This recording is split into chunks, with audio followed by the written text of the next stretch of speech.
Hello everyone.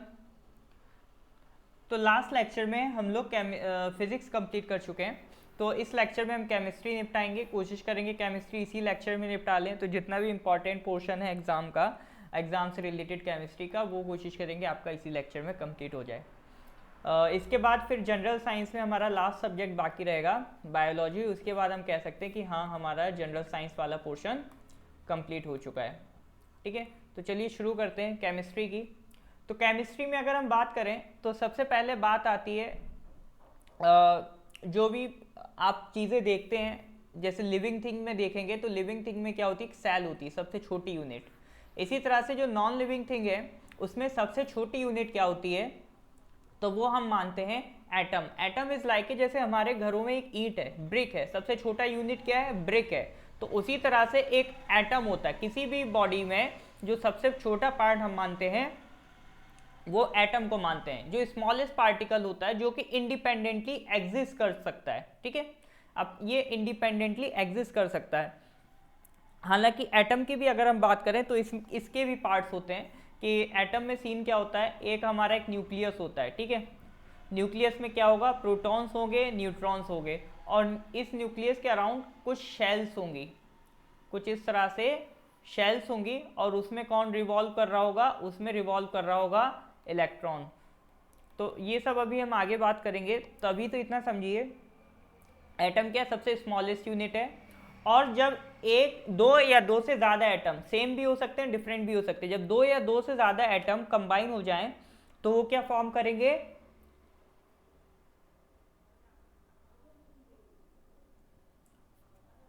Sorry, तो जब दो या दो से ज़्यादा एटम कंबाइन हो जाएं तो वो क्या फॉर्म करेंगे, वो फॉर्म करेंगे मॉलिक्यूल। ठीक है, एटम सबसे छोटी यूनिट, एटम का group molecule.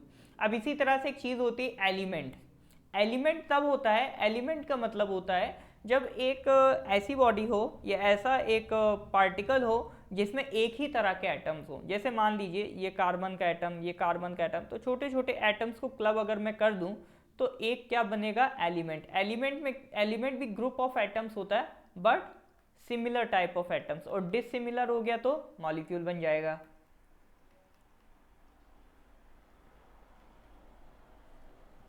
Similar types of atom वो क्या कहलाएगा, एलिमेंट।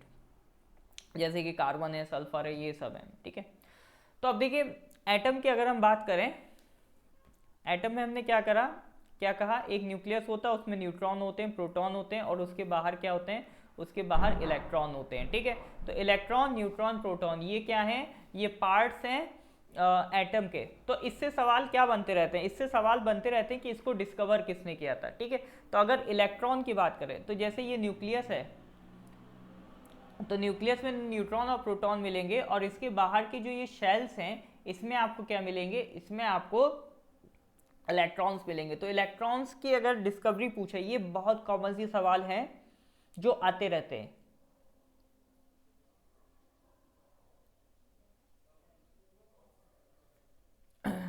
फॉर एग्जाम्पल पूछ लेगा इलेक्ट्रॉन किसने डिस्कवर किया, तो आपका आंसर होना चाहिए जे जे थॉमसन।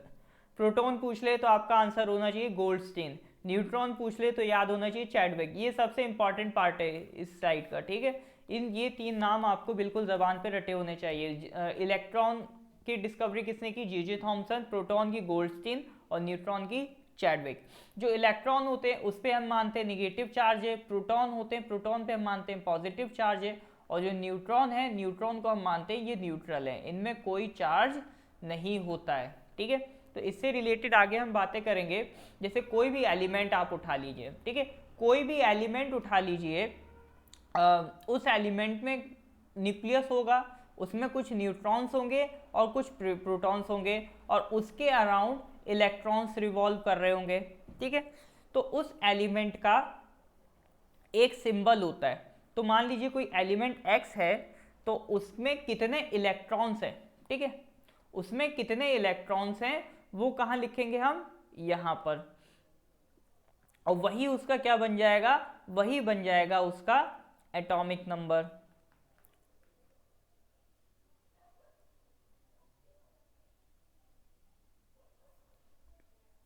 तो किसी भी एलिमेंट में जितने भी उसमें इलेक्ट्रॉन्स होंगे उसे हम कहाँ लिखेंगे, नीचे साइड में, और उसे किससे डिनोट करते हैं, Z से, और उसी को क्या कहते हैं, एटॉमिक नंबर। और दूसरी जानकारी कि जितने नंबर ऑफ इलेक्ट्रॉन्स होंगे उतने ही नंबर ऑफ प्रोटॉन्स होंगे, ठीक है, ये बात याद रखेंगे। किसी भी एलिमेंट में जितने नंबर ऑफ इलेक्ट्रॉन्स होंगे उतने ही नंबर आपको क्या मिलेंगे, उतने ही नंबर आपको प्रोटॉन्स मिलेंगे, ठीक है। तो नंबर ऑफ इलेक्ट्रॉन्स बराबर नंबर ऑफ प्रोटॉन्स। तो ये नीचे वाला आइटम क्या दिखा रहा है, नीचे वाला आइटम दिखा रहा है एटॉमिक नंबर। अब इसी तरह से एक और ऊपर एक चीज होती है, उसे ए से रिप्रेजेंट करते हैं, ये होता है मास नंबर किसी भी एलिमेंट के लिए। और ये क्या सिग्निफाई करता है ये सिग्निफाई करता है number of protons plus number of neutrons. यानी ये किसके बारे में जानकारी दे रहा है, न्यूक्लियस के बारे में जानकारी दे रहा है, और इन्हीं को कहते हैं न्यूक्लियॉन्स, ठीक है। ये क्या हो गए, न्यूक्लियॉन्स। क्यों, क्योंकि ये कहाँ मिलेंगे, न्यूक्लियस में मिलेंगे। तो मास नंबर किसकी जानकारी दे रहा है, न्यूक्लियस की जानकारी दे रहा है। तो वो क्या होता है, नंबर ऑफ प्रोटॉन्स बराबर प्लस नंबर ऑफ न्यूट्रॉन्स। और उसी तरह से एटॉमिक नंबर क्या होगा, एटॉमिक नंबर होगा नंबर ऑफ प्रोटॉन्स बराबर नंबर ऑफ इलेक्ट्रॉन्स। तो किसी भी आइटम के लिए एटॉमिक नंबर निकाल सकते हैं, मास नंबर निकाल सकते हैं।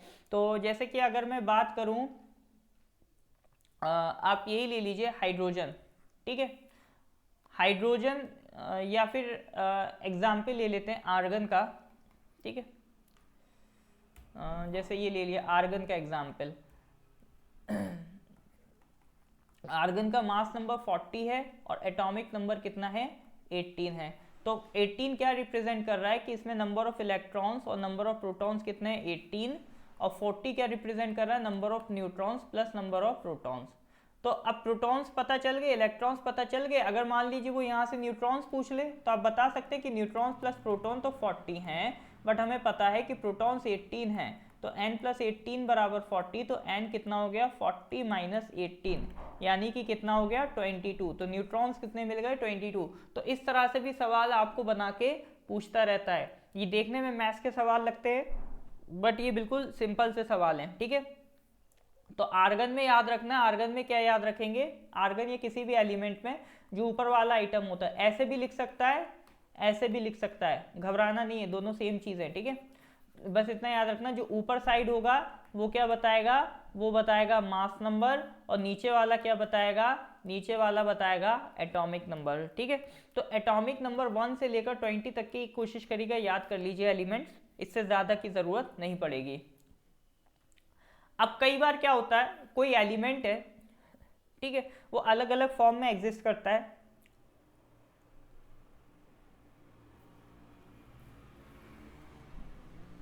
अलग अलग कहने का मतलब है कि जैसे ये हाइड्रोजन है, हाइड्रोजन का नंबर मास नंबर 1 भी होता है, 2 भी होता है, 3 भी होता है, बट एटॉमिक नंबर इसमें हमेशा 1 रहेगा। एटॉमिक नंबर 1 रहेगा, इसका मतलब इसमें इलेक्ट्रॉन्स कितने रहेंगे, हमेशा 1 रहेंगे, और इलेक्ट्रॉन 1 रहेंगे तो प्रोटॉन कितने रहेंगे, 1 रहेंगे।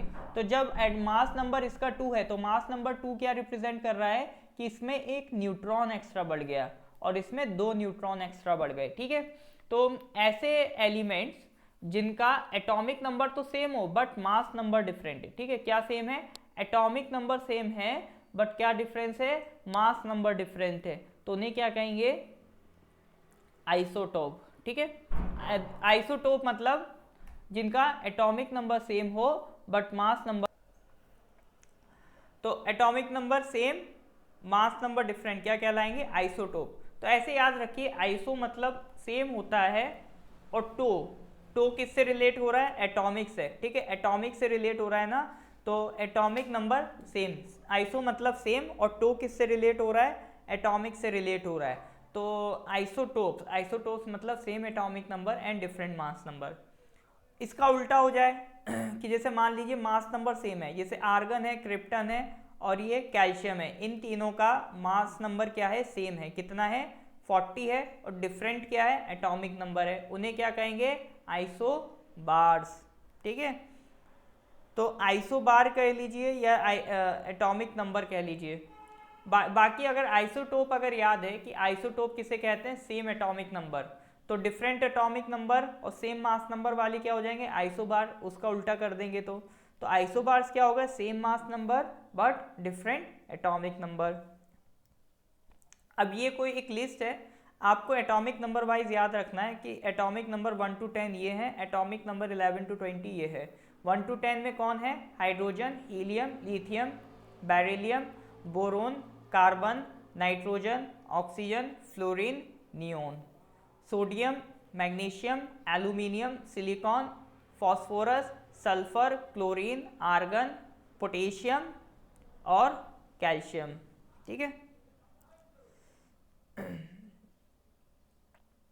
ये मैं गलत बोल गया था, ये क्रिप्टन नहीं है, ये पोटेशियम है। ठीक है, इसके सिंबल भी मैं लिख देता हूँ यहाँ पर, याद रखिएगा। ठीक है, आप कॉपी में जब इसे नोट करें तो इसका एलिमेंट का name, atomic number, atomic mass लिख लेंगे, साथ ही साथ एक कॉलम बना के इनका सिंबल भी लिखेंगे। ठीक है, जैसे हाइड्रोजन H से, helium He, lithium Li, beryllium Be, boron B, carbon C, nitrogen N, oxygen O, fluorine F, neon Ne।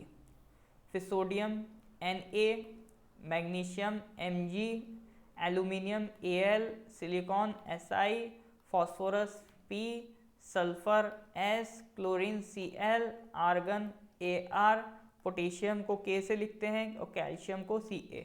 तो इनके सिंबल्स भी आराम से पूछे जा सकते हैं कि पूछ लेगा कि बताइए सोडियम का सिंबल क्या है, SO लिख देगा, Na लिख देगा, इसी तरह से एक दो और बना देगा। तो ये भी बहुत बेसिक सवाल हैं, पूछे जा सकते हैं। तो सिंबल भी याद रखिएगा कि इनको किससे रिप्रेजेंट करते हैं। तो दो चीज़ें हो गई, पहली चीज़ तो हो गई एलिमेंट का नाम, दूसरा हो गया सिंबल। इसके बाद एटॉमिक नंबर, फिर इनके एटॉमिक मास एटॉमिक मास आप देखिएगा अराउंड डबल होता है। जैसे लिथियम का एटॉमिक नंबर 3 है तो मास 7 है, बेरिलियम का एटॉमिक नंबर 4 है, मास 9 है। एग्जैक्टली डबल नहीं होता बट अराउंड द डबल होता है। ठीक है, तो एटॉमिक नंबर, एटॉमिक मास के बाद एक और इससे रिलेटेड चीज़ आती है, उसे हम क्या कहते हैं? उसे हम कहते हैं वैलेंसी। वैलेंसी का मतलब क्या है तो ये समझ लेते हैं। जैसे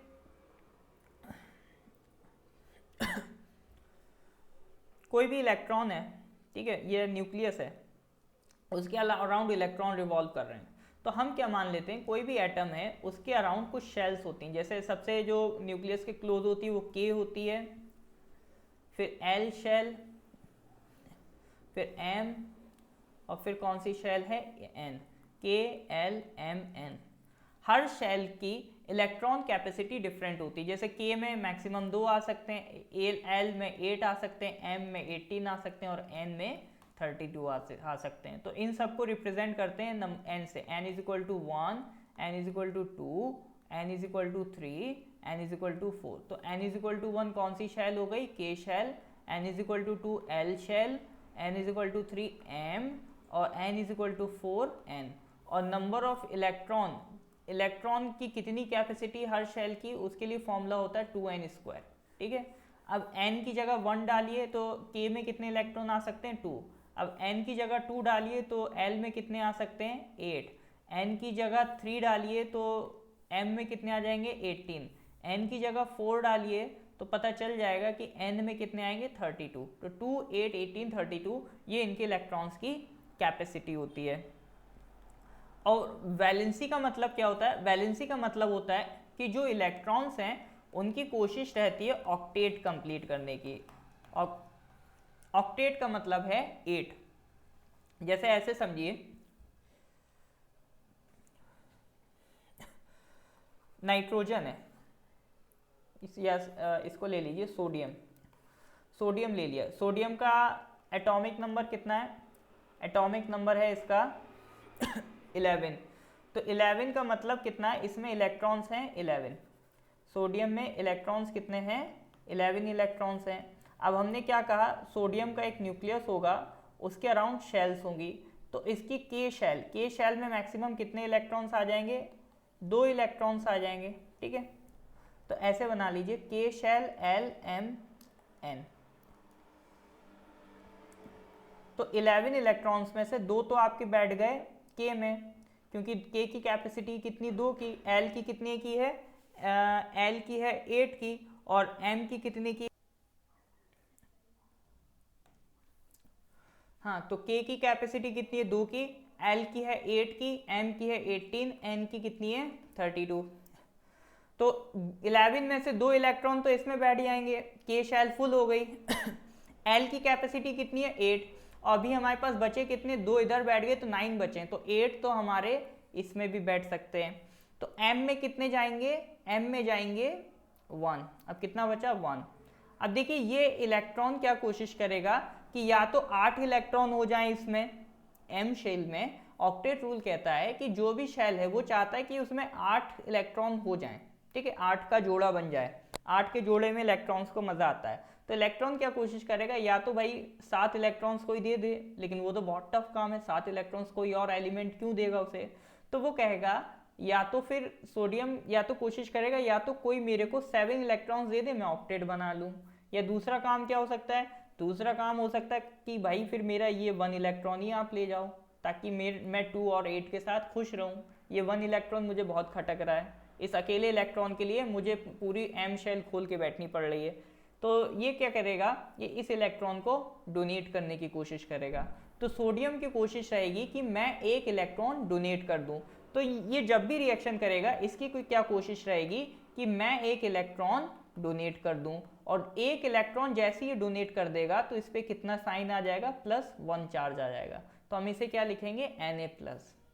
तो अब इसकी कैपेसिटी कितनी है, ये कितने इलेक्ट्रॉन डोनेट करना चाहता है, 1 इलेक्ट्रॉन।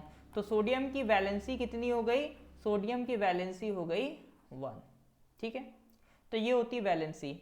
अब एक केस ले लेते हैं क्लोरीन का। चलिए, क्लोरीन का एटॉमिक नंबर है 17, तो इसका मतलब उसमें इलेक्ट्रॉन्स कितने हो गए, 17। इसमें प्लॉट करते हैं KLMN।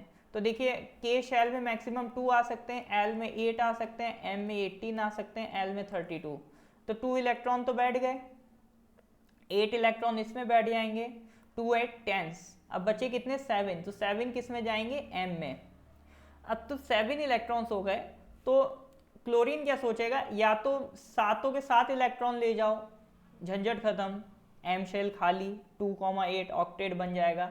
या फिर वो चाहेगा कोई मेरे को 1 इलेक्ट्रॉन दे दे ताकि मैं 7 से क्या बन जाऊं, 8 बन जाऊं, ताकि मैं लिख पाऊं 2,8,8।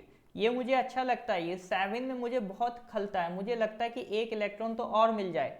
तो क्लोरीन की क्या कोशिश रहेगी, क्लोरीन की कोशिश रहेगी कि मैं इलेक्ट्रॉन्स को एक्सेप्ट कर लूं। तो क्लोरीन जब भी रिएक्शन करेगा तो ये हमेशा एक इलेक्ट्रॉन को एक्सेप्ट कर लेगा। तो इसकी कॉन्फ़िगरेशन हो जाएगी 2,8,8, और इस पे चार्ज आएगा एक माइनस का, Cl-। तो इसकी वैलेंसी कितनी हो गई, वैलेंसी इसकी हो गई 1। क्यों, क्योंकि ये कितने इलेक्ट्रॉन एक्सेप्ट करना चाहता है, 1, 1 इलेक्ट्रॉन। तो वैलेंसी भी इसकी 1 हो जाएगी। और जब कोई एलिमेंट इलेक्ट्रॉन एक्सेप्ट करता है तो माइनस लगा देते हैं, और डोनेट करता है तो प्लस। प्लस दिख जाए इसका मतलब ये डोनेट करके आ रहा है, माइनस दिख जाए इसका मतलब ये एक्सेप्ट कर रहा है। और इन्हीं को हम कहते हैं आयंस। तो यानी जब एलिमेंट्स इलेक्ट्रॉन्स को लूज या गेन करते हैं तो वो क्या बनाते हैं, आयंस। तो नेगेटिव वाले को कहते हैं अनायन, और पॉजिटिव वाले को क्या कहते हैं, कैटायंस, ठीक है। वैलेंसी में एक और एग्जाम्पल ले लीजिए, एल्यूमिनियम ले लीजिए। जैसे एल्यूमिनियम में कितने एटॉमिक नंबर, 13, यानी 13 इलेक्ट्रॉन है, वही KLMN। तो 2 इलेक्ट्रॉन तो K में, 8 इलेक्ट्रॉन L में। अब M की मैक्सिमम कैपेसिटी 18 की है, तो इसमें कितने आ गए, 3। तब इसकी कोशिश रहेगी या तो 5 इलेक्ट्रॉन्स मेरे को कोई दे दे, हाँ जैसे हम एल्यूमिनियम की बात कर रहे थे, तो 2 8 3 KLM। तो इसकी कोशिश क्या रहेगी, या तो मेरे को कोई 5 इलेक्ट्रॉन्स दे दे ताकि मैं 2 8 8 बना लूँ, या फिर कोई मेरे से 3 इलेक्ट्रॉन्स ले ले ताकि मैं 2,8 बना लूँ। तो दोनों ही केसेस में कौन सा पार्ट आसान है, 5 इलेक्ट्रॉन्स लेना या 3 इलेक्ट्रॉन्स देना। तो ऑब्वियस ही बात है 3 इलेक्ट्रॉन्स देना। तो एल्यूमिनियम क्या करेगा, खट से जैसे से मौका मिलेगा 3 इलेक्ट्रॉन्स डोनेट कर देगा तो प्लस चार्ज आ जाएगा, और प्लस कितना आएगा, 3 आएगा। क्यों, क्योंकि इसने 3 इलेक्ट्रॉन्स डोनेट कर रहे हैं, तो इसे लिखेंगे Al+3। तो और एल्यूमिनियम की वैलेंसी कितनी हो जाएगी, एल्यूमिनियम की वैलेंसी हो जाएगी 3। तो ये मुझे उम्मीद है आपको वैलेंसी वाला पार्ट समझ में आ गया होगा। तो मेन तो याद रखिए KLMN, इसमें कितने मैक्सिमम कैपेसिटी होती है। उसके बाद एक सिंपल सी चीज़ है ऑक्सीडेशन और रिडक्शन क्या होता है। जब इलेक्ट्रॉन का लॉस हो, ठीक है, तो ऑक्सीडेशन, और गेन हो तो रिडक्शन। लॉस का ओ मतलब ऑक्सीडेशन, गेन, और बाकी जब लॉस ऑफ इलेक्ट्रॉन ऑक्सीडेशन है तो गेन ऑफ इलेक्ट्रॉन क्या होगा, रिडक्शन होगा। तो ये चीज़ बस याद रखनी है और कुछ काम की नहीं है। इसके बाद एक पार्ट आता है मेटल्स एंड नॉन मेटल्स। तो मेटल्स कौन होते हैं? मेटल्स जनरली अगर केमिस्ट्री में बात करिए, जो आपको इलेक्ट्रॉन डोनेट करते हैं ना, जैसे एल्यूमिनियम वगैरह, तो ये कौन होते हैं? ये मेटल्स होते हैं। बट फिजिकली अगर देखा जाए, फिजिकली बेसिस पे हम बात करें क्या डिफरेंस होता है। मेटल्स शाइनी होते हैं, लस्ट्रस होते हैं, चमकदार होते हैं, नॉन मेटल्स डल होते हैं। हार्डनेस की बात करें तो मेटल्स हार्ड होंगे, नॉन मेटल्स सॉफ्ट होंगे। मैलिएबिलिटी, मैलिएबिलिटी का मतलब है कि अगर उस पर हैमर मारा जाए तो क्या वो टूट जाएगा या फिर वो और ज़्यादा एक्सपैंड होता चला जाएगा। तो मेटल्स हैं तो ये मैलिएबल होते हैं, यानी अगर आप इनको हथौड़े से पीटोगे तो ये और ज़्यादा थिन होते चले आएंगे, और नॉन मेटल्स टूट जाएंगे आपके। डक्टिलिटी की प्रॉपर्टी, डक्टिलिटी की प्रॉपर्टी है यानी आप मेटल को कितना ज़्यादा खींच सकते हो, उसका कितना लंबा वायर बना सकते हो। जैसे कि गोल्ड, गोल्ड की डक्टिलिटी बहुत हाई होती है, आप इससे बहुत लंबा वायर बना सकते हो ज़रा से गोल्ड से, ठीक है। तो ये वायर बनाने की जो एबिलिटी है वो मेटल्स में ज़्यादा होगी, किसमें नहीं होगी? नॉन मेटल्स में। नॉन मेटल्स को ज़्यादा खींचेंगे टूट जाएगा। हीट कंडक्शन की बात करें तो गुड कंडक्टर्स होते हैं मेटल्स, नॉन मेटल्स होते हैं पुअर कंडक्टर्स। इलेक्ट्रिसिटी की बात करें तो सेम इलेक्ट्रिसिटी के गुड कंडक्टर्स होंगे मेटल्स और पुअर कंडक्टर्स होंगे नॉन मेटल्स। तो ये फिजिकल अपीयरेंस के बेसिस पे आप बता सकते हैं ये फिजिकल डिफरेंसेस हैं between metals and non metals.